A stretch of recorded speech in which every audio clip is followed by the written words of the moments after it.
নমস্কার, আমি অর্পিতা আর ইনি সৌরভ গাঙ্গুলি। নাম তো শোনাই হোগা। এবছরটা আমাদের কাছে ছিল একেবারে অন্যরকম।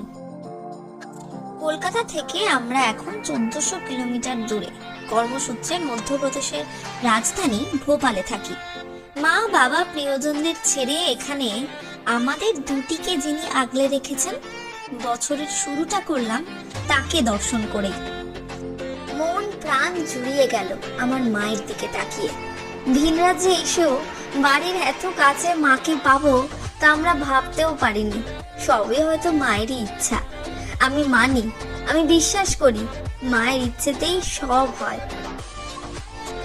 নয়তো বছরের শুরুর দিনটা আমরা এভাবে কাটাতে পারতাম। ওই যে আরেকজন আমাকে ডাকছে, একটু টুক করে সেলফি তুলে নিলাম। চলুন এবার বাড়ি যাই। এরপর কোথায় যাব আসছে নেক্সট ভিডিওতে। ততক্ষণের জন্য টাটা।